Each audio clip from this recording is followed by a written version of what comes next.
तीसरे इससे और अधिक इलाकों में जा पाती हैं। तो और तीसरा फ़ायदा ये है, पहला तो ये था कि पैसा मिलता है, दूसरा ये है कि समय बचता है, और तीसरा ऐसे इलाकों में भी जा पाती हैं जहाँ जाना उनके लिए खराब परिवहन, मतलब जैसे या तो उनको व्हीकल्स प्रोवाइड ही नहीं होते थे या बहुत बुरे रहते थे। अंतिम बात यह है कि अगर आप चाहें तो इससे आराम करने का काफ़ी समय मिल सकता है।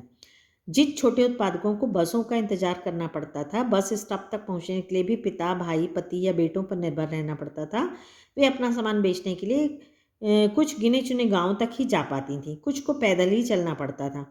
जिनके पास साइकिल नहीं है वे अब भी पैदल ही जाती हैं। फिर उन्हें बच्चों की देखभाल के लिए या पीने का पानी लाने जैसे घरेलू कामों के लिए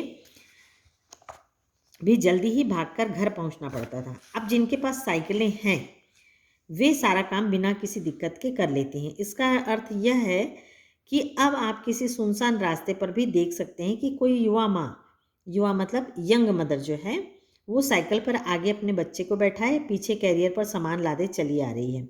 वह अपने साथ पानी से भरे 2 या 3 बर्तन लिए अपने घर या काम पर जाती देखी जा सकती है। तो कितना फ़ायदा है, मतलब खुद भी जाओ, बच्चों को भी बैठा लो, साथ में जो भी पानी लाना है, यदि गांव में तो इतना घर पे नल हुआ नहीं करते हैं, बाहर से लाना पड़ता है, तो वो सब की इनको बड़ी आसानी हो गई और बहुत सुविधा हो गई साइकिल चलाने से। अन्य पहलुओं से ज़्यादा आर्थिक पहलू पर ही बल देना गलत होगा। तो यदि अपन ये सोचें बार बार हर चीज़ आदमी इंसान पैसे के लिए नहीं करता है, कुछ चीज़ें पैसे से भी ऊपर होती हैं, और उसमें सबसे बड़ी पहली चीज़ होती है सेल्फ सेटिस्फेक्शन। बहुत सारी चीज़ें ऐसी होती हैं कि आदमी उतना कमाता नहीं है, लेकिन उसको में एक आत्मविश्वास आता है, और यही चीज़ यहाँ की महिलाओं में हुआ कि इससे उनमें आत्मविश्वास, आत्मसम्मान, कि भाई मैं किसी पे भरोसे में नहीं बैठी हूँ, मैं अपना काम स्वयं करती हूँ और मैं किसी पे बोझ नहीं हूँ।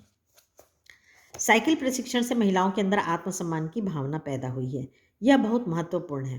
फातिमा का कहना है, बेशक यह मामला केवल आर्थिक नहीं है। फातिमा ने यह बात इस तरह कही जिससे मुझे लगा कि मैं कितनी मूर्खतापूर्ण ढंग से सोच रहा था। मतलब अपन हर चीज़ को पैसे से सोचने लगते हैं, लेकिन पैसे के आगे भी कोई चीज़ होती है।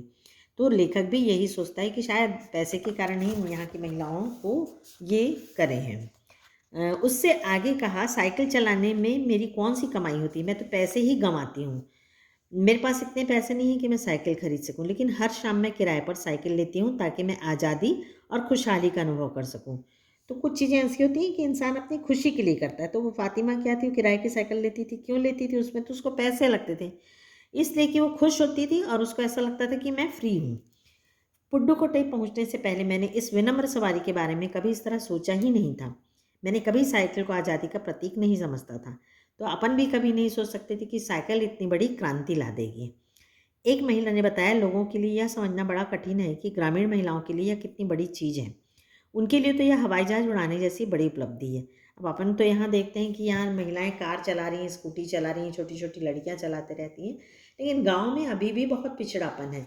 तो वहाँ पर साइकिल चलाना इतना बड़ी चीज़ है कि जैसे कोई फ्लाइट एरोप्लेन उड़ा रहा हो। लोग इस पर हंस सकते हैं, लेकिन यहाँ की औरतें ये समझ सकती हैं उनके लिए यह कितना महत्वपूर्ण है। जो पुरुष इसका विरोध करते हैं वे जाएं और टहलें, क्योंकि जब साइकिल चलाने की बात आती है तो महिलाओं की बराबरी कर ही नहीं सकते। तो जो पुरुष भी पहले विरोध करते थे, अब वो भी इनकी विरोध नहीं करते, बल्कि इनकी ये स्टेप से, इनके इस प्रयास से, सराहनीय प्रयास से खुश हैं। Thank you.